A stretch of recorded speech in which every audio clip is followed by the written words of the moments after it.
인공지능이 사람의 일을 뺏기 시작했다. 지난 금요일 미국 워싱턴 포스트지의 보도 내용입니다.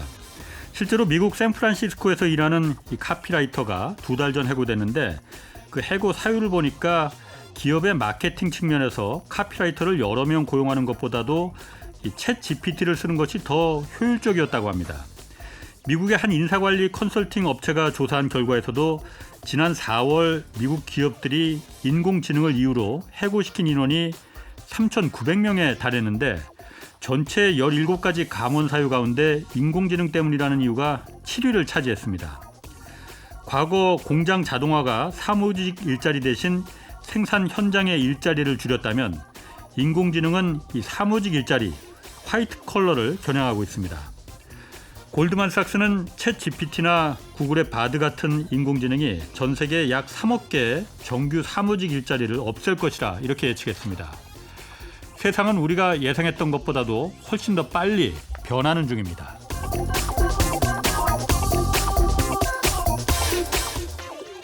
네, 경제와 정의를 다잡는 홍반장, 저는 KBS 기자 홍사원입니다.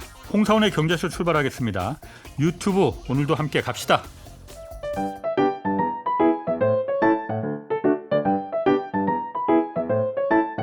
주식시장 분석 너무 어렵죠? 걱정 마세요. 우리에겐 염불리 염승환 이사님이 계시니까요.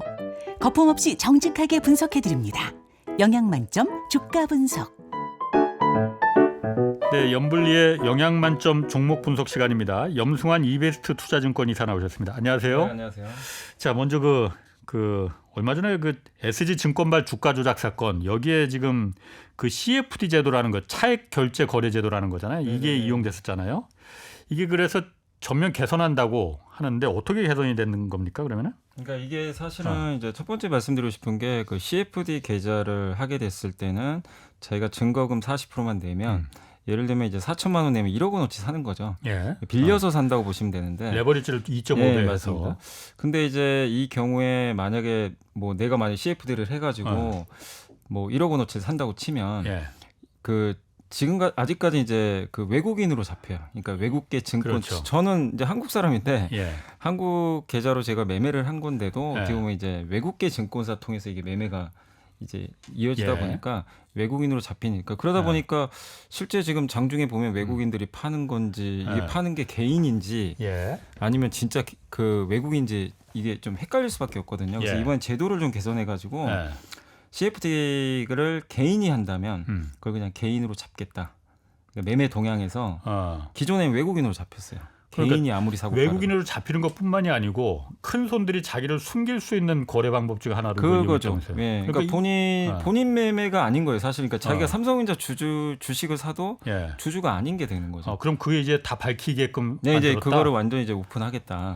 이렇게 좀 밝혔고 그리고 이게 CFD는 예. 그동안 또 다른 게 예. 우리가 보통 이제 증권사에서 신용 매매를 하면 예.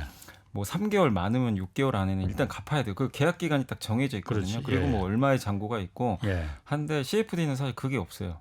잔고도 노출이 안 되고 그 다음에 뭐 그냥 이게 뭐 계약 기간에 따라 다르겠지만 예. 그냥 계속해서 무기한인 경우도 있다라고 하더라고요. 그러다 보니까 이거 정확하게 어느 정도 규모인지 파악하기가 너무 어려웠던 거죠. 네. 그리고 이제 막 자기가 원하면 계속 그냥 연장하는 거죠.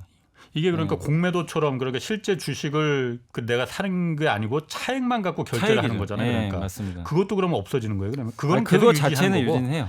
그게 사실 차액 결제 거래제니까 그걸 없애지는 않고. 그러니까 이번에 그 금융위의 판단은 뭐냐면 네. 그 레버리지 자체가 문제는 아니다. 그러니까 사실 이제 그게 이번에 어떻게 주가 조작 사태 어떻게 보면 이제 하나의 레버리지를 제공한 것뿐이지. 그렇죠. 그 자체가 뭐 사실 잘못돼서 주가 조작이 일어난 건 아니거든요.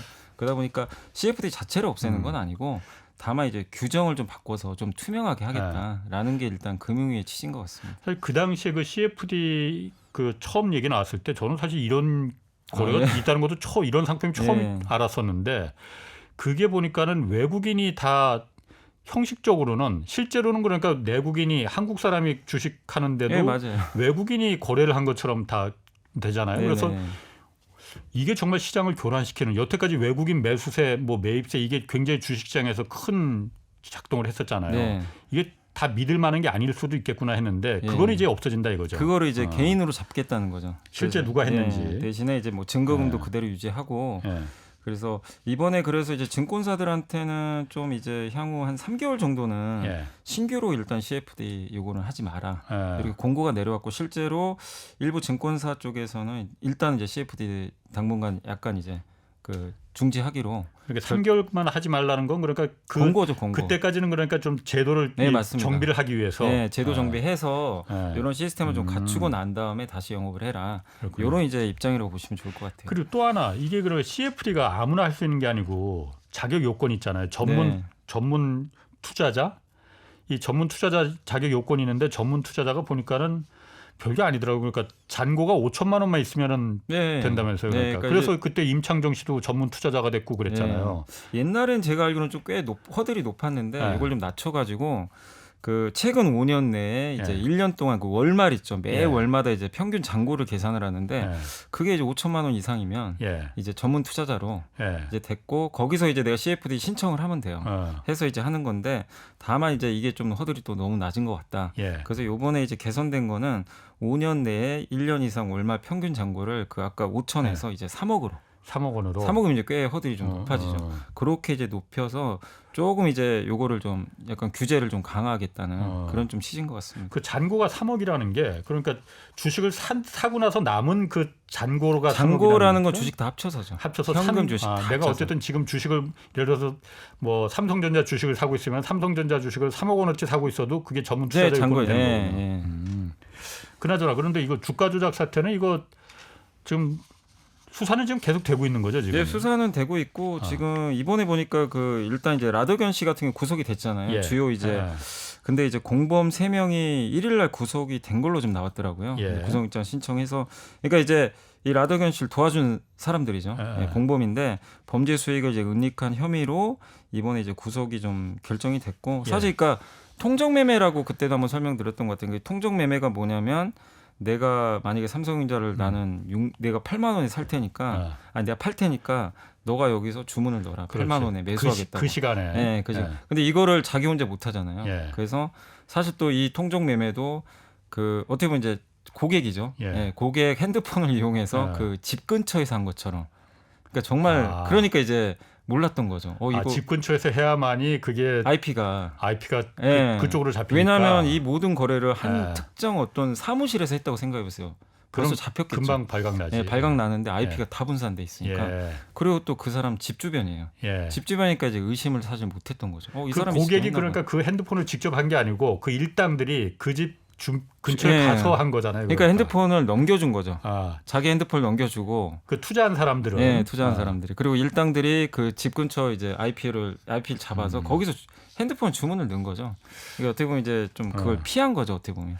그렇게 보면은 사실 이거 그러니까 핸드폰을 그러니까 그 자기 핸드폰을 넘겨주고 핸드폰을 새로 개통을 해서 거기다가 이제 증권 뭐 그런 거죠. 그 계좌 예. 뭐 각종 뭐 공인인증서 이런 걸 다 심어서 일당들한테 준 거잖아요. 네, 관리를 그죠. 해달라. 예, 그래서 일당들은 한 사무실에서 하지 않고 걸릴까봐 그 사람들 직접 집 근처 네, 가서 맞습니다. 그거로도 거래를 했다. 예, 이러면 이건 뭐 사실 빠져나갈 구멍이 그렇게 많지는 않을 것 같긴 예, 한데. 맞습니다. 예. 자, 그 주가 조작 사태는 한번 좀 앞으로 좀 그 수사 결과를 네. 좀 진행 상황을 좀 보기로 하고 그 지난주에 또 미국 노동부에서 일자리 고용 상황 발표했잖아요. 네네.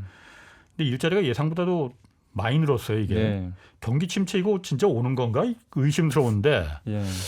일단 일자리가 얼마나 늘은 거예요? 일단 이제 예상이 원래 19만 건. 아, 그리고 지난 4월이 29.4만 건인데 29.4만 건이 되게 높은 수치인데 예. 이거 넘어서 33.9만 건이 나온 거예요. 그러니까 예상보다 굉장히 좀 잘 나온 거죠. 예상이 19만 건인데. 19만이니까 거의 한 2배 가까이 나온 그러게. 수치라서. 예.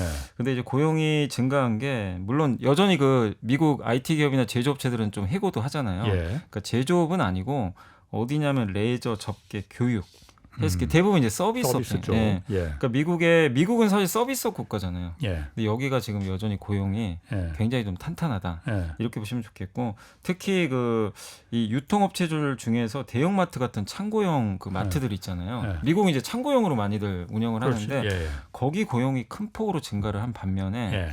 이제 약간 이제 소득이 어느 정도 되시는 뭐 네. 분들이 가는 중산층 이상들이 네. 백화점 많이들 가잖아요. 거기는 오히려 또 고용이 감소했어요. 그러니까 무슨 얘기냐면 미국도 고용의 질이 뭐 엄청 좋다. 예. 사실 그렇게 보기는 어렵고 예. 이 서비스업이나 약간 이제 그 중저가 매장들 있잖아요. 요쪽은 좀 늘어나는 그런 형태로 좀 가고 있어서 미국 소비가 좀 그래도 요 지표만 봤을 때는 좋긴 한데 그래도 나쁘다는 게 아니라 좀 둔화하고 있는 건 아니냐. 호황이라고 보긴 좀 어렵다라는 그런 평가가 좀 우세한 이번에 그 고용 데이터가 나왔다고 보시면 좋을 것 같습니다. 아니 미국이 어쨌든 그 미국의 GDP 성장을 이끄는 건 주로 이제 내수 소비인데 네, 소비가 되려면 서비스 산업이 밑바탕이 되는 거잖아요. 네. 그럼 서비스 쪽의 일자리가 이렇게 예상보다도 훨씬 더 2배 가까이 늘어났다는 거는 그만큼 서비스 수요가 많다.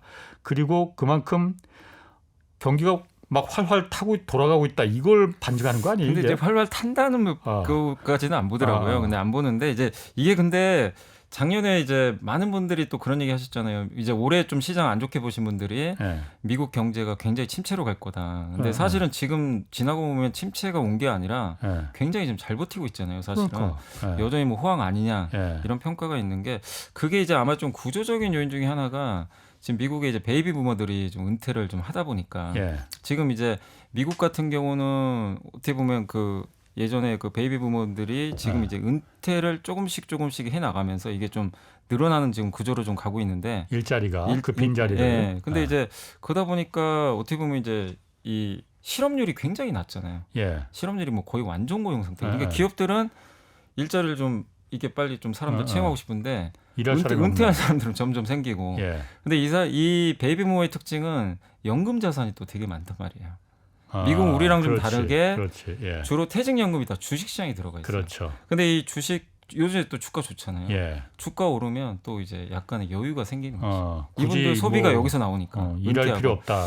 그러니까 이제 그러다 보니까 예. 이게 그러니까 예전의 잣대로 참 이게 미국 경제를 해석하기가 그러게. 너무 그러니까 원래 이렇게 금리 올리면요. 예. 금리 5% 넘었잖아요. 예. 그럼 사실 진짜 침체 오는 경우가 많았거든요. 예. 과거 데이터를 보면 예. 이게 수요를 죽이니까. 예. 근데도 이렇게 올렸는데도 여전히 미국의 소비가 굉장히 좀 탄탄한 거죠. 어떻게 어. 보면. 그러니까 그게 이제 이런 좀 구조적인 요인 아니냐. 인구 구조의 변화라든가 이런 이제 미국의 이런 변화. 그리고 물론 이제 최근에 보니까 이제 미국 국경도 좀 개방을 이제 하는 것 같은데 한참 이제 그 트럼프 이후로 멕시코 국경 그거 봉쇄해 버렸잖아요. 그러다 보니까 일자리가 더 부족했던 거죠, 사실. 네. 아니 그런데 제가 이제 그냥 아주 기본적인 그 입장에서 한번 생각을 해보면은 사실 지난 그 작년 4분기하고 올해 1분기 미국 성장이 마이너스였잖아요. 네. 그러니까 GDP는 계속 줄어들고 마이너스로 역성장하고 있다는 거잖아요. 근데 고용은 늘어. 네. 그럼 과거에 우리가 보면은 뭐 70년대, 80년대뿐만이 아니고 2000년대에도 우리가 항상 그 경제에서 고용 없는 성장이라는 얘기 많이 했었잖아요. 네. 이게 다 기업들이 이윤으로 다 갖고 가고 고용을 늘리지 않더라. 네. 그래서 성장은 계속 올라가는데 고용은 정체돼 있는 네. 그게 이른바 뉴 노멀이라고 했는데 네. 지금은 그게 아니고 성장 없는 고용이 지금 되는 거잖아요. 그렇죠. 이제 요즘엔 좀 완전히 바뀌었죠. 이게 가능한 건지 성장이 없는 고용이 지금 미국 사회에서 벌어지고 있다. 미국 경제에서. 근데 이제 미국 GDP를 보면 이제 결국에 GDP가 4개잖아요. 순수출하고 소비, 민간 소비랑 정부 민간 재정. 투자, 정부 재정인데 예. 사실 정부 재정 지출하기 어렵잖아요. 물가 때문에. 예. 그동안 못했죠. 사실은 예. 많이. 그게 좀 컸고 또 거기다가 민간 투자도 사실 그렇게 늘진 못했어요. 예. 근데 GDP가 좀 안 좋긴 했는데 예. 그래도 이게 GDP에서가 좀 버텼던 이유 중에 하나가 미국의 소비는 또 버텼거든요. 그러니까 소비는 버티고 소비를 할 수 있는 요인 중에 하나가 그만큼 고용이 좀 좋다는 얘기잖아요. 예. 고용이 잘 돼야 내가 뭐 소득이 있어서 하는 아까 거니까. 말한 것처럼. 예. 예. 그러니까 이제 무조건 역성장이라고 해서 예. 그걸 나쁘게만 볼 필요는 없는 것 같고요. 예. 그리고 많은 이제 경제학자분들이 하는 얘기가 결국에 미국의 경제를 결정하는 건 실업률이다. 예. 실업률이 결국엔 급격히 올라가야 침체가 오고 예. 과거에도 데이터 보면 실업률이 안 좋았을 때 대부분 다 침체로 갔거든요. 근데 지금은 물론 이번에 실업률은 좀 올랐어요. 그래서 약간 데이터가 좀 혼재된 게 실업률이 3.4에서 3.7까지 올라간 건 맞거든요. 그래요? 실업률이 좀 올라가 버렸어요. 이번에 일자리는 늘었는데 실업률은 일할 사람은 없더라. 근데 이게 안 왜 하더라. 그러냐면 좀 이게 좀 내용을 보시면 예. 고용자 수는 예. 기업들이 고용을 하잖아요. 그렇죠. 그럼 기업들한테 가서 설문조사를 해요. 아하. 얼마 채용했냐. 예. 그러니까 이제 기업들은 이제 서비스업 위주로 고용. 근데 이게 그 실업률은요 데이터를 가계 조사를 해요. 가게. 네, 그러니까 당신 지금 뭐 실직 일하냐, 안 상태면 하냐. 일하냐 안 하냐. 근데 대부분 그게 좀 자영업자분들이 이 뭐라 그러죠? 이 장사가 좀 안 돼서 그런지 몰라도 예. 폐업이 좀 많았나 봐요. 아. 그 이제 나는 이제 실직 상태로 간 거죠. 그러다 보니까 이제 실업률이 그러니까 기업과 자영업은 또 약간 좀 다르잖아요. 그러게. 그래서 약간 이번 데이터 보고 되게 좀 약간 이제 헷갈려 하는 거죠. 해석을 실업- 어떻게 해야 될지 애매하네. 근데 주식 시장은 호재로 받아들였어요. 왜냐하면 이거를- 자영업보다는 예. 기업이 더 중요하잖아요. 주식 시장에서는. 예. 기업으로 이제 구성된 게 지수니까. 그래서 기업도 고용 많이 했네. 예. 실업률 올라갔어도 여전히 3.7이면 엄청 높은 건 아니거든요. 예. 여전히 낮은 수치고 거기다 시간당 임금 상승률은 또 낮아졌어요. 물가는 좀 잡혀가네. 그러니까 일단 시장은 이 자체를 악재로 안 보고 일단 괜찮다. 그래서 그날 이제 미국 다우지수가 2%나 예. 이제 급등한 계기였다. 그래서 일단 현재까지 시장은 좀 이번 고용 지표는 호재로 좀 인식은 하고 있는 거죠. 그러게. 참 제가 보면은 과거에 고용 없는 성장 이걸 갖다 우리가 항상 비난했었는데 네. 그게 지금은 성장 없는 고용의 시대로 이 역설이 다시 요즘 보면 네. 등장하는 것 같아. 그리고 어떤 이제 애널리스트는 또 그 얘기도 하시더라고요. 보고서 이제 읽어보니까 예. 그 이렇게 실업률이 낮은 이유가 사람들이 그러니까 결국 일자리를 적극적으로 안 구하려고 하는 게 안 구하다 보니까 실업률이 또 낮은 배경 중에 하나인 게 그 코로나 때 그 미국이 4번 정부가 돈을 줬잖아요. 우리 한국은 2번 받았죠. 그렇죠. 네, 2번 이제 현금 지급해줬고 미국은 4번을 줬는데 그때 너무나 많은 돈을 줬다고 하더라고. 거기다가 그렇죠. 실업수당까지. 예. 그러니까 이제 미국의 초과저축이라 그러죠. 이게 너무 많이 쌓여. 역대급인데 이게 아직도 좀 많이 남아 있대요. 그러니까 이제 소비가 좀 이제 살아나고 내가 아직은 버틸 수 있으니까 일자리 좀 나중에 찾지. 근데 그게 이제 올해 연말이면 소진될 거라고 하더라고요. 그래서 올해 연말 정도 됐을 때는 한번 요 실업률이나 소비 요 데이터를 또 한번 체크를 해봐야 될 것 같습니다. 야, 그 미국 정부가 그때 코로나 때 많이 지원금 그냥 지갑에다 갖다 이제 달러를 갖다 꽂아줬다고는 하지만 얼마나 많이 줬길래 올해 연말까지 그게 남아 있대요. 버틸 지금 정도의- 초과저축이 지금도. 많이 줬다고 하지만 자 그러면 이게 그 고용이 탄탄하다는 거는 당장 14일 날 지금 미국 기준금리 다시 결정하잖아요. 네네. 물가와 고용이 그러니까 연방준비제도가 보고 있는 지표잖아요. 네. 근데 물가도 이게 사실 잡히는 건 내려가고 있는 건지 안 내려가고 있는지 이게 해석에 따라서 애매합니다. 네. 애매하고 고용이 지금 탄탄하잖아요. 그러면은 지금 현재 미국의 기준금리가 5.25%인데 6월 14일 날 어떻게 결정할까요? 그래서 요즘에 이제 나오는 얘기가 이제 금리 뭐 한때 인상 확률이 또 높아졌다가 지금은 6월은 일단 동결 확률이 더 높거든요. 예. 근데 이제 무슨 얘기를 하냐면 스킵하자. 그냥 건너뛰자. 그냥 일단은 이번엔 동결하고 동결하고 건너뛰자. 그러니까 무슨 얘기냐면 원래는 동결이면 이제 멈추는 거잖아요. 그래서 그걸 이제 우리가 흔히 패스란 용어를 많이 쓰는데 그거면 이제 계속 동결로 가는 건데 지금 연준 이번에 부의장 지명자가 스킵 표현을 썼어요. 뭐냐면 6월은 일단 건너뛰고 동결을 한번 하고 7월 가서 고민하자. 그때 동결할지 그때 말지. 또 인상할 수도 있다는 얘기예요. 그러니까 인상할 수도 있고 안 할 수도 있고 그건 그때 가보자.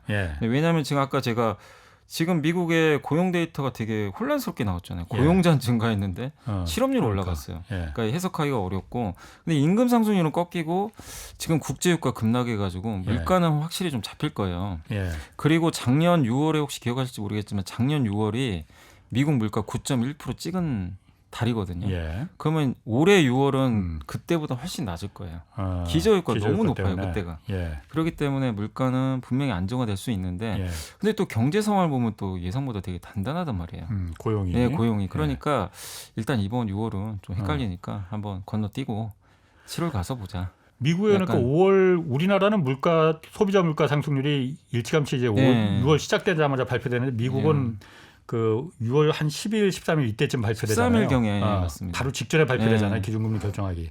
이때 보고 이제 판단을 할 텐데 4월 달 미국 소비자 물가 상승률만 보더라도 이게 내려가는 거냐. 그러니까 전체적인 물가 지수는 내려갔는데 그런 석유나 뭐 에너지나 곡물 뺀 진짜 서비스 물가나 진짜 생필품에 필요한 전자제품 물가, 상품 물가 이런 거는 오히려 올라가 버렸잖아요. 이런 거 보면은 지금 인플레가 잡히고 있다 이렇게 말하기 좀 어려운 거 아닌가? 근데 이제 미국 인플레에서 제일 좀 고질병이 뭐였냐면 이제 말씀하신 대로 에너지나 이건 다 잡혔거든요. 중고차 가격도 다시 좀 떨어지는데 관건은 그 주거비였어요. 주거비가 한 30-40% 차지해요. 이 근원 소비자 물가에서도 이게 꺾여야 되잖아요. 이게 꺾이는 걸 항상 보겠다고 했는데 근데 지난달에 드디어 꺾였어요. 주거비가 처음으로. 예, 그동안 계속 올랐거든요. 예. 유가 떨어져도 오르고. 근데 이게 물론 일시적일지 모르는데 이번 만약에 그 어떤 5월달 데이터에도 예. 주거비가 연속해서 꺾이는 게 보인다면 예. 연준 위원들은 아 이제 좀 잡히긴 하는구나 이렇게 할 거고 다시 주거비 또 오르면 또 이제 생각을 또 바꿀 수도 있는 거죠. 그래서 이번에 봐야 될 건 제가 봤을 때는 결국 서비스 물가인데 예. 그 중에서 주거비 예. 이게 계속 꺾였는지 요게 좀 포인트가 될 것 같습니다. 그렇군요. 뭐 6월 13일 그때 소비자 물가 발표되는 그 즈음에서 보면은 더 방향을 확실히 알 수도 있겠네요. 네, 맞습니다. 예. 모건 스탠리 캐피털 그 인터넷이라고 있잖아요. 네. MSCI 그 이게 선진국 지수 또 신흥국 지수 이렇게 분류가 되잖아요. 우리나라는 지금 신흥국 지수에 들어가 있고 네. 이거 계속 우리 국내 주식시장이 염원 중에 하나가 네. 선진국 지수에 빨리 그 편입되자 했는데 여러 가지 뭐 결격 사유가 있어서 여태까지 안 됐는데 네. 9일 금요일에 이거 공개된다고 해요. 다시 네. 우리나라 한국 그 주식을 이제 그 주식시장을 선진국 지수에 다시 지원 편입시킬 거냐 마냐 어떻습니까 전망은? 일단 이제 9일날 우리나라 시간으로 새벽 아마 5시 반으로 제가 알고 있는데 그때 이제 결정보다는 뭐냐면 먼저 그 예비 관문이 하나 있는 게 시장 접근성을 평가를 해요. 그러니까 뭐냐면 MSCI가 선진국과 신흥지수를 구분하는 기준이 3개거든요. 경제 규모, 예. 그다음에 주식시장 규모, 예. 뭐 유동성 같은 거. 그래서 세 번째가 주식시장에 외국인들이 얼마나 접근하기 용이하냐. 요걸 나타내는 게 주식 접근성인데 우리나라는 1번, 2번은 통과입니다. 예. 규모도 이미 크고 그렇지. 예, 예. 경제 규모도 뭐 사실 예. 거의 선진국인데 예. 접근성이 안 된다. 뭐 외국인들한테? 아직, 외국인들 그동안 외환시장도 사실 24시간 오픈 안 돼 있고 거기다가 이제 영문 공시도 아니거든요. 의무화가 안 돼 있어요. 그러니까 외국인들이 우리나라 뭐 삼성전자를 보더라도 예. 이게 영문 공시면 다 볼 수 있잖아요.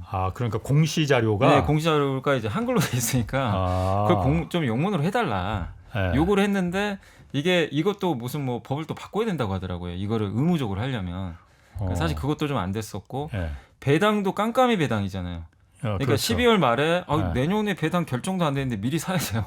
예측을 해가지고. 예, 예. 근데 그것도 좀 개선해달라. 그러니까 여러 가지 요구들이 있었는데 사실 그게 좀 잘 안 됐거든요. 예. 그래가지고 작년에도 시장 접근성 평가 결과가 정확하게 6월 9일 날 나왔어요. 근데 그때 안 됐어요.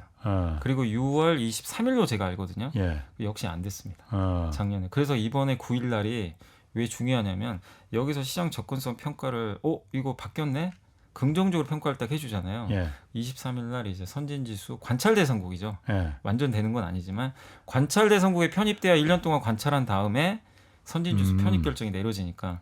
근데 이게 순차적으로 조건이 맞아야 가는 거니까. 예. 그래서 이번 9일 날 시장 접근성이 일단 평가 결과가 일단 이제 MSCI가 어떻게 내릴지 모르지만 그게 돼야만이 일단 관문을 통과한다라고 보시면 되겠습니다. 그런데 과거에 안 바뀌어서 통과가 안 되는데 이번에도 바뀐 건 없는 거 근데 아니에요? 이번에는 좀 정부가 노력을 했어요. 그러니까 아마 작년에 기억하시겠지만 작년하고 올 초에 뭘 했냐면 그 MSCI가 개선 요구한 외환시장 개방 관련해 가지고 그렇지. 일단 예, 새벽 좀, 2시까지 예. 하루 종일은 아니고 새벽 2시까지. 그리고 상황 봐서 나중엔 24시간 오픈하겠다. 예. 그것도 확실히 이제 언급을 좀 해갖고 배당 제도도 이제 아마 내년부터 개선될 것 같아요. 이제 우리가 3월 주총 끝나고 배당금 결정한 다음에 주주 확정.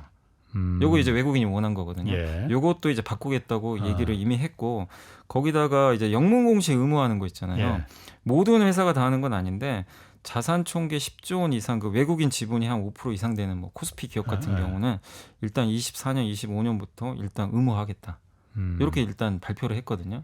그러니까 일단은 제도 개선에 대해서 확실하게 지금 이 우리나라 정부에서 언급을 좀 해줬어요. 발표를 했기 때문에 이거를 만약에 이제 MSCI가 그대로 받아들여서 바뀌었네. 작년과 다르다.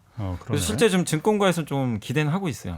작년과 확실히 좀 달라졌기 때문에 그래서 9일날 새벽에 조금 좋은 결과 나오지 않을까라고 일단 좀 예상은 좀 하고 있습니다. 근데 제가 그 영문 공시는 그러니까 지금 제가 봐도 굳이 제가 영문 공시를 찾아볼 이유도 없었지만 저는 당연히 됐을 거라고 생각했는데 왜 영문 공시를 안 해놨을까? 그 번역하는데 글쎄요, 그렇게 돈이 많이 드는 것도 아니고 그럴 텐데. 아마 그것도 비용이 꽤 들 거예요.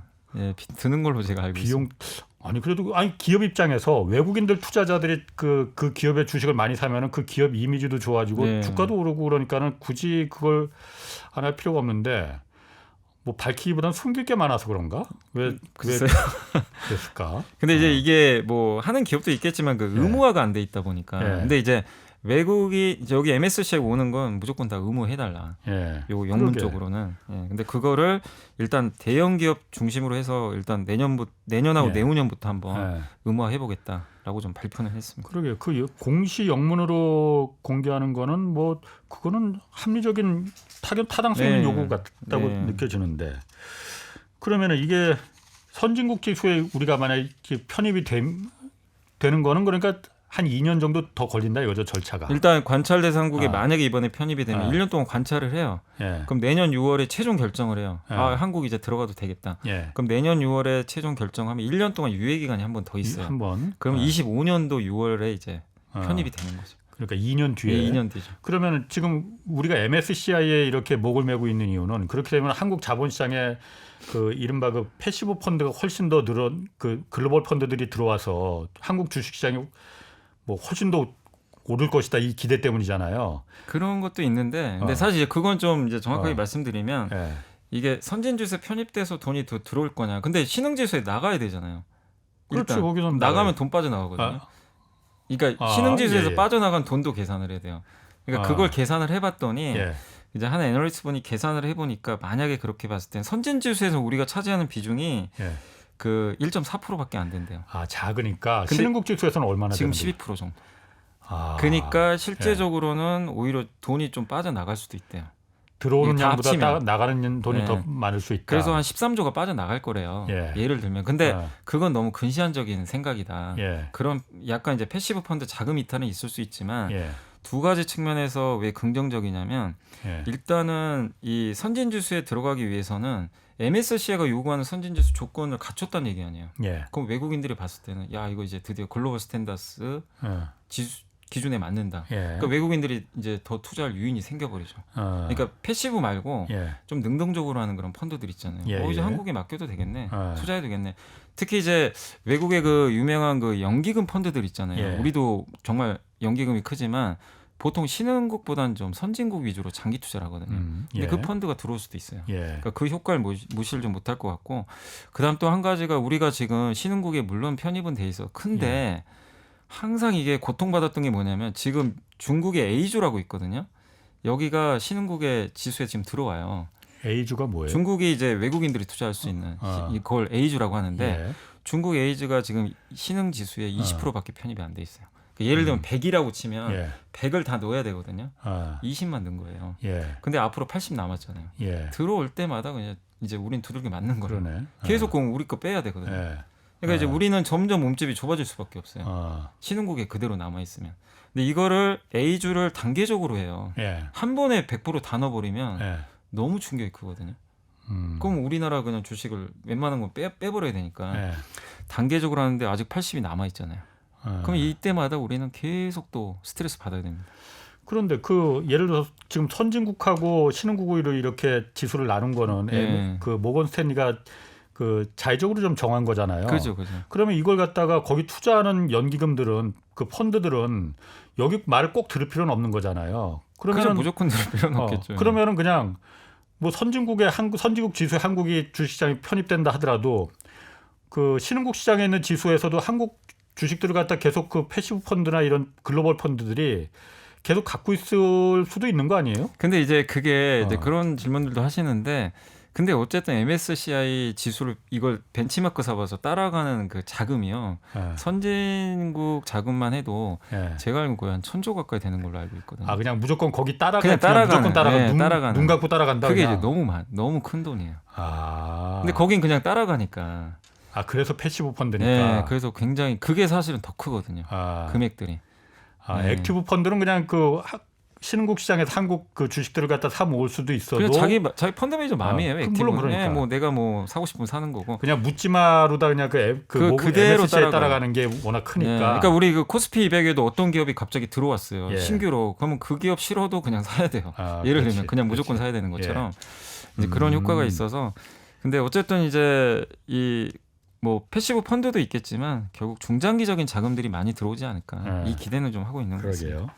자, 요즘 보면은 가장 핫한 주식이 그 엔비디아입니다. 그 미국 엔비디아 이게 그 그래픽 원래 칩 만드는 업체인데 요즘은 그래픽 칩보다도 인공지능 이쪽에 워낙 그 인기잖아요. 네. 그 그래픽 칩이 인공지능에 바로 이제 쓰인다고 네, 하니까. 맞습니다. 근데 이 엔비디아가 그래서 주가가 폭등한 건 이해가 가는데 삼성전자, SK하이닉스도 요즘 같이 폭등하는 네. 게 그 이유가 이것 때문이라고 그러는데 무슨 상관이 있는 거예요, 이게? 아, 그게 그러니까 엔비디아가 만드는 그 GPU 있잖아요. 네. 그래픽 카드인데 네. 그게 반드시 이제 챗 GPT나 이런 생성형 AI에 들어가거든요. 예. CPU보다는 이제 왜냐하면 여러 가지 데이터를 한 번에 계산해서 답을 내줘야 돼요. 그러면 CPU보다는 이제 GPU가 더 유리하다고 하는데 예. 그거 뭐 거의 독점 기업이 그 엔비디아니까. 근데 엔비디아의 그 GPU 옆에 예. 그 옛날에는 GDDR6라는 그래픽 메모리 반도체가 있어요. 그게 한 12개가 이렇게 깔려 있어요. 보조 역할을 해줘요. 그러니까 왜냐하면 예. 그 메모리가 왜 옆에 있어야 되냐면 데이터를 빨리 그 전달해서 그래픽 카드에 보내줘야 돼요. 예. 그걸 데이터 받아서 얘가 계산을 하는 거거든요. 근데 이번에 그 하이닉스가 2013년에 예. HBM이란 반도체를 만들었어요. 이게 뭐냐면 하이 밴드위드가 뭐냐면 고대역폭. 그러니까 예를 들면 그 아까 제가 GDR6는 그 입출력 단자 개수가 한 32개 정도 돼요. 그러니까 예. 우리 그냥 차선 생각하면 돼요. 32차로. 차선 32차선. 아. 근데 이 HBM은 차선이 몇 개냐면 1024개나 돼요. 훨씬 빠르겠죠. 예. 그러니까 그만큼의 통행량을 얘가 보내줘요. 예. 그러면 이 GPU가 기분이 좋겠죠. 야, 예. 이렇게 빨리빨리 보내주고 예. 넓으니까. 근데 그거를 4개를 깝니다, 주변에. 예. 그 1024개니까 4 곱하면 4000사선이 넘어요. 그럼 얼마나 빠르겠어요. 근데 그거를 만들어서 납품하는 기업이 바로 하이닉스예요. 엔비디아에.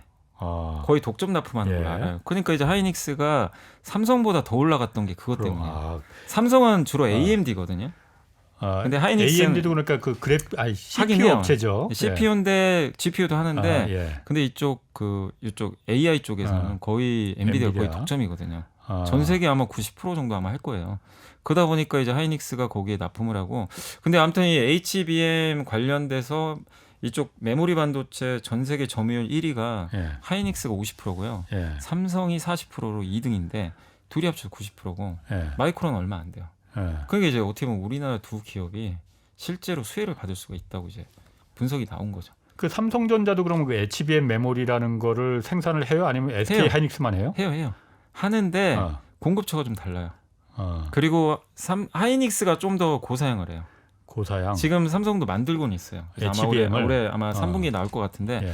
다만 고객사가 좀 다른 게 지금 엔비디아가 지금 이걸 이끄는데 엔비디아 납품은 제가 알기로는 지금 하이닉스 하는 걸로 알고 있어요. 삼성전자는 아까 말씀하신 AMD라는 업체. 예, 거기랑 같이 하는 걸로.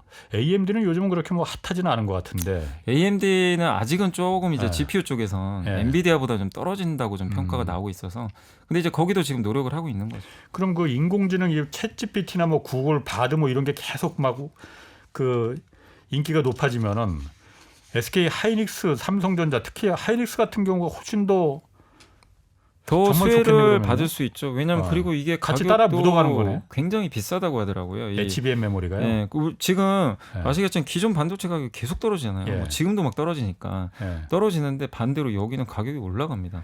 아. 그러니까 이제 다른 반도체는 다 떨어지는데 이쪽은 또 올라가니까 예. 하이닉스 입장에서는 굉장히 이게 좋을 수밖에 없는 거죠. 그러게. 예. 하이닉스는 그 사실 1분기 실적도 적자폭이 예, 컸고 컸고. 그런데 이제 막 그럼 그 인공지능 반도체는 그 인공지능 시스템 반도체하고 묻어가서 메모리까지도 같이 묻어가면은 전망이 좋겠네요. 예. 그러면. 근데 이제 단 좀 생각하실 건 올해보다는 내년을 좋게 보는 게 올해는 왜냐하면 엔비디아도 예. 이게 많이 생산할 수가 없대요.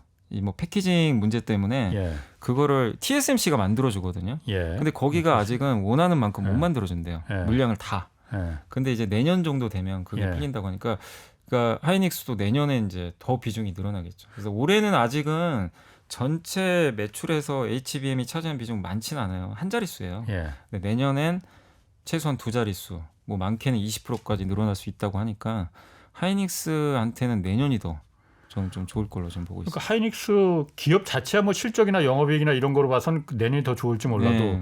하이닉스 그 이 방송 들으시는 투자자들 입장에서는 주가가 어떻게 될 거냐 그거에 더 관심 있는 네. 거잖아요. 그러면 늘상 하던 그 선반영 뭐 이런 거에 따지면은 하이닉스 그럼 그 주가는 계속 올라갈 가능성 엔비디아만큼은 아니겠지만은 엔비디아만큼은 아니겠지만 예. 그래도 여전히 이제 하이닉스가 지금 이제 내년 업황이 좀 중요하잖아요. 근데 예. 반도체 업황은 아직도 좋은 건 아니거든요. 근데 이제 내년까지는 업황이 좀 좋을 이제 왜냐하면 내년에 감산을 했기 때문에 예. 공급은 줄고 적어도 올해보단 수요 늘고 예. 또 HBM도 올해보단 내년이 더 매출 늘어날 예. 거고 또 고사양 반도체는 DDR4에서 DDR5로 이제 넘어가거든요. 예. 내년 더 좋아지는 거죠. 그러니까 내년은 확실히 좋은데 주가가 이제 얼마만큼 반영할 예. 거냐. 요건 이제 계속 봐야 되는 게 최근에 워낙 가파르게 올랐거든요. 예. 그리고 요즘에 좀 주가가 좀 시들시들해요. 예. 미리 좀 선반영한 것도 있죠, 사실. 예. 그래서 내년까지 보면 좋겠지만 일단 단기적인 조금 조정은 나올 수 있다라는 것도 또 한 가지 보시면 지금 그 뉴스가 지금 삼성전자나 SK하이닉스 같은 경우에 저 엔비디아 건도 있지만은 중국에서 그러니까 3위 업체 마이크론 반도체 거기도 메모리 반도체 네, 생산하는 데잖아요.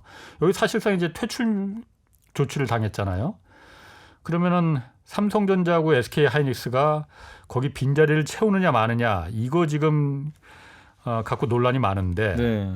이거는 그 삼성전자나 하이닉스 입장에서 봤을 때는 호재 약입니까 독입니까 지금 이게? 아니, 일단 지금 현재까지는 보면 이게 만약에 미국에서 아무 말 안 하면 호재죠, 당연히. 미국에서는 지금 아무 말 하고 있죠 지금. 네, 그러니까 빈자리 채우지 왜냐하면 말라고. 지금 마이크론 전체 매출의 11%가 중국으로 가는데 예. 그 빈자리를 우리가 채울 수 있잖아요. 당연히 뭐 중국이 어디서 구하겠어요. 그렇죠. 예. 예, 빈자리를 채울 수가 없으니까 삼성 하이닉스의 실제 주문도 좀 늘고 있다라는 얘기도 있더라고요. 예. 근데 문제는 이제 중국에선 그렇게 하지 말라고 그러니까 미국에서. 미국에서 하지 마라. 또 보니까 최근에 방금 나온 뉴스 보니까 예. 미국 행정부에서 한 것뿐만이 아니라 하원의 외교위원장까지 여기 가세를 해가지고 그러니까 지금 안 그 된다. 방금 나온 뉴스가 아니고 며칠 됐어요. 그랬나요? 그거가. 그러니까 이렇게 이제 미국 상무부에서는 아직 예. 공식적으로는 그러니까 그 확인을 안 해줬고 예. 하원에서 그러니까 그 예, 얘기가 아예. 한국이 그 자리 채우면 안 된다라고 맞아요. 얘기를 한 거거든요. 근데 이제 우리나라 정부 입장에서는 이제 정부에서는 뭐라고 했냐면 그거 우리가 그러니까 장영진 산업통상자원부 1차관이 일단 얘기는 하긴 했거든요. 그 정부가 어떻게 할 수 없는 거다. 그냥 삼성과 하이닉스가 이제 결정해야 된다. 아니 그 민간 기업이 근데 어떻게 그러니까요. 그래? 그렇게 해가지고 그냥 공을 그러니까 그걸 넘겨버렸는데 삼성 하이닉스 완전히 입장에서도 넘기지 않았겠죠, 설마. 근데 삼성 정부가. 하이닉스 입장에서는 좀 그러니까 물론 정부랑 소통하겠죠, 당연히. 예. 근데 이제 참 이게 골치 아픈 게 시장 경제 논리로는 그냥 중국에 이거 주는 게 맞거든요. 예. 그걸 미국이 왈가왈부 할 게 아니라 그렇죠. 예. 그냥 우리나라 입장에서 마이크론 거 안 쓴다는데 그럼 우리 거는 어차피 또 메모리 반도체는 범용이라 삼성 하이닉스 마이크론 거 쓰면 돼요. 예. 이쪽 안 쓰면 이거 쓰면 되니까. 그래서 우리나라 입장에서는 이거 기회잖아요, 사실은. 예. 근데 그거 이제 미국이 저렇게 물고 늘어지면 예. 사실 한국 입장에서는 또 미국 말 안 들을 수도 없는 게 중국 공장에 또 장비 안 그렇지. 줘버리면 그 10월 달에 예. 다시 지금 그 검토하겠다 그런 거잖아요. 예. 미국 장비가 중국 공장에 삼성과 SK 하이닉스 공장에 반입을 할 수 추가로 네. 투입될지 안 될지를 10월에 다시 지금 미국이 검사해 주 맞습니다. 허락해 주겠다는 거잖아요. 원래 언론 보도로는 그때 나왔던 건 뭐냐면은 일단 내년까지는 유예하겠다. 예. 그러니까 2년치 시간을 벌었다고 나왔는데 예. 또 모르죠. 갑자기 바꿔버릴 수도 있는 거라서 예. 그래서 그게 조금 이제 아쉬운 부분인데 결국엔 요거를 그러니까 삼성과 하이닉스가 이걸 해결할 방법은 사실 딱히 없어요. 그냥 일단은 제 생각엔 시장 경제 논리대로 하는 게 맞는 것 같고요. 예. 다만 미국이 이걸 요구하는 뭐 입장은 이해하는데 미국이 이걸 만약에 요구를 할 거면 예전에 그 TSMC가 예. 기억하실지 모르겠지만 옛날에 화웨이의 그 자회사 중에 하이실리콘이라고 있어요. 있거든요. 예. 그 회사 거 만들어줬어요. 거기서 설계를 하면 예. 예를 들면 엔비디아가 지금 TSMC에 맡기잖아요. 예. 하이실리콘 그 역할 했거든요. 예. 그래서 화웨이 반도체 주고 TSMC 통해 가지고 근데 이제 그때 트럼프 당시에 하지 마. 그래가지고 TSMC가 안 하겠다고 해버렸죠. 예. 했는데 그러고 나서 이제 무슨 일이 발생했냐면 TSMC가 미국 고객사를 많이 확보해버렸어요. 받아간 게 좀 있었던 거죠. 미국말 들어서 예. 그러니까 그때 사실 좀 논란이 있었던 게 어. 미국말 들을까? 저 엄청난 고객사거든요. 화웨이가 예. TSMC한테 아하. 바로 버려버렸어요. 어. 근데 대신에 뭐 그게 공식적으로 확인된 거는 물론 아닙니다만은 진짜 미국 점유율이 늘어나 버렸죠. 고객사들. 애플도 그렇고 퀄컴도 그렇고. 예. 그러니까 이것도 좀 비슷한 게 미국이 요청만 할 게 아니라 예. 만약에 이렇다면 삼성 하이닉스가 그러면 그만큼 못 받는 대신에 보존을 해줘야죠. 반대급부를 뭘 줘야 예, 된다. 그래야지 이게 네. 맞는 거지. 예. 그냥 무조건 뭐 네. 이건 그렇게 시장 경제 그냥 무시하고 하는 거는 삼성 하이닉스가 그러면 어떻게 보면 이 기회를 못 살리게 되는 거거든요. 또 반대로 보면. 그러니까 미국이 그러니까 시장 순수하게 그러니까 그 시장 경제 논리로만 보면은 미국이 미국 물건을 갖다가 미국 기업이 생산한 물건을 중국이 지금 보복을 하고 있으니 마이크론 팔지 않는다고 했으니 미국에 팔지 않겠다 그런 거는 그럴 수 있어요. 예, 그죠. 그렇지만은 미국이 한국 기업에다 대고 야 니들 그 중국에 물건 팔지 마. 왜냐하면 중국이 미국 기업 그 물건 팔지 그 안 산다고 그랬어. 네. 이건 사실 어거지잖아요. 그죠. 그 시장 경제에 어거지자마는 맞진 않죠. 아까 말씀하신 대로 과거에 보면 TSMC가 그런 반대급부를 좀 그 얻은 것도 있고 그러니까 우리가 그런 조건이 있으면은 빈자리를 안 채워도 된다라는 얘기는 생각은 네. 드는데 그런데 그걸 그 반대급부나 이런 걸 미국이 공식적으로 이렇게 막 대놓고 그러긴 말하겠느냐. 예, 그러긴 하겠죠. 그러니까 비공식적으로 이렇게 예. 그 한국 정부나 아니면 SK 하이닉스나 삼성전자에다가 비공식적으로 아마 제안을 할 예. 그런 가능성은 좀 있겠다 이거죠. 있을 수는 있죠. 그러니까 그 언론에 노출은 안 될 수도 있지만 정부 통해서 할 가능성은 저는 있다고는 보는데 네. 근데 그렇게 안 되고서 그냥 무조건 중국이 하지 말라. 이건 좀 문제가 있을 수 있죠. 왜냐하면 삼성 하이닉스는 돈 벌어야 되거든요. 지금 예. 하이닉스는 사실 돈이 없어요. 예. 급하잖아요, 사실. 그래서 그러네. 뭐 차입도 하고 그러는데 예.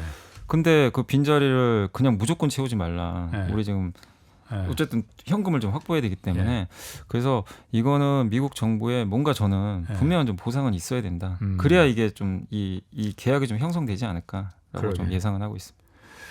그 한국 지금 이 반도체 업황 그러니까 실적 지금 굉장히 안 좋았잖아요. 그리고 한국 지금 수출 무역 수지 적자의 근본적인 지금 이유도 반도체 가격 하락이고 네.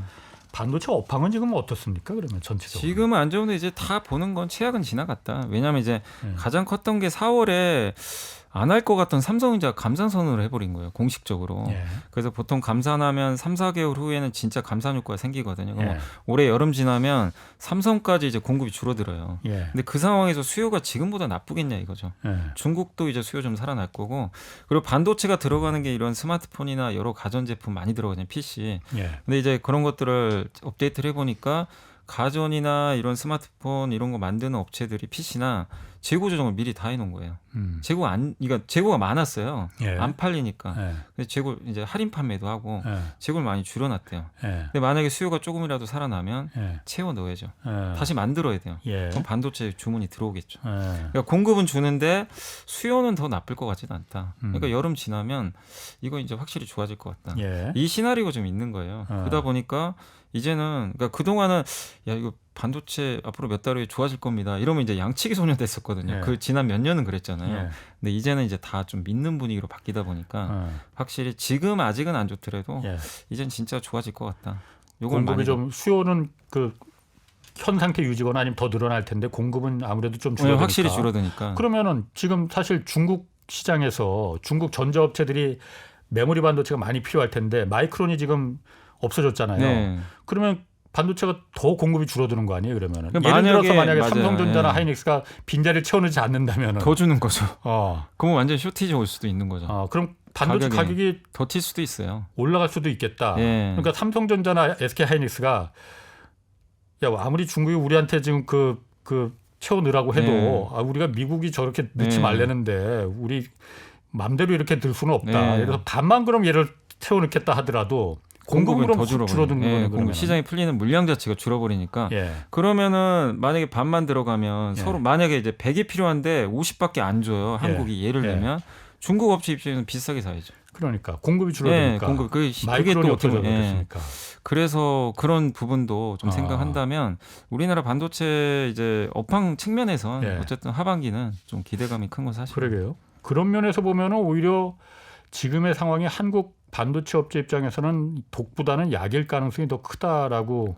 그게 이제 그렇게 드네요. 볼 수밖에 없는 게 네. 중국이 일단 반도체 못 만들기 때문에 예. 중국이 만들었으면 사실 우리가 이익 볼 게 하나도 없죠. 그렇죠. 오히려 피해죠 사실. 예. 피해 볼 수도 있는데 중국이 못 만들고 있기 때문에 그런 면에서 이제 좀 우위에는 있는 것 같습니다. 그 SM 엔터테인먼트 같은 경우에 여기가 지금 사실 바람 잘 날이 없는 것 같아요. 이 경영권 분쟁 얼마 전에 일단락되고 하이브가 어쨌든 여기 인수하기로 한 거잖아요. 네네.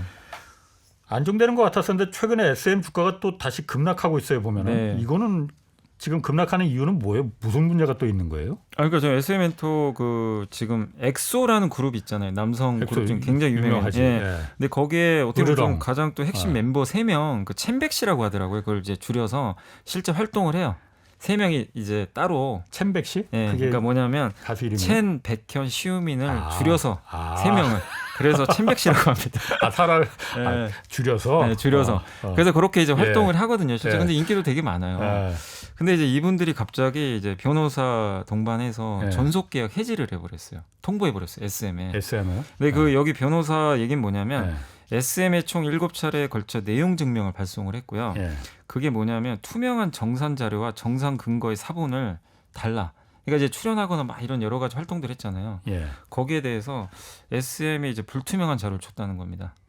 아. 여기 변호사 측 얘기로는. 예. 그러니까 좀 명확하게 우리 예. 출연료가 어떻게 나왔고 예. 이거에 대해서 좀 명확한 자료를 좀 달라. 어. 근데 이제 여기에 대해서 지금 SM은 뭐냐면 이거는 외부 세력이 접근해 가지고 예. 그러니까 이 외부 세력 어떤 이제 다른 엔터사죠. 예. 거기가 좀 접근을 해 가지고 허위 정보를 좀 퍼뜨려 가지고 예. 첸백 씨한테 접근을 했다. 이런 뺏어가려고?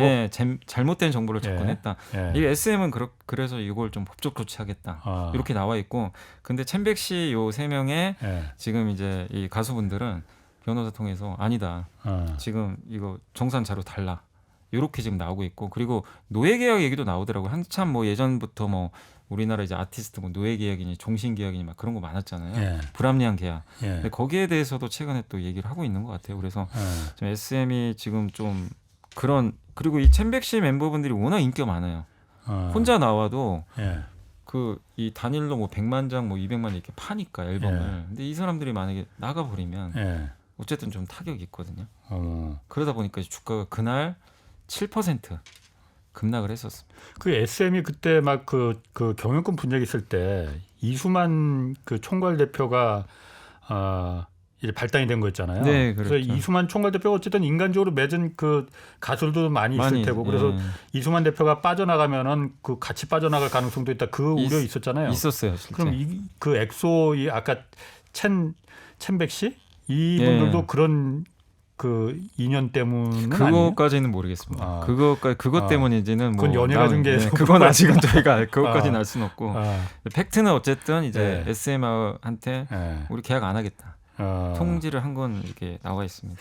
SM 말고 다른 그 엔터사들도 있잖아요. 하이브도 있고 또 그 JYP 예. 또 뭐가 있더라?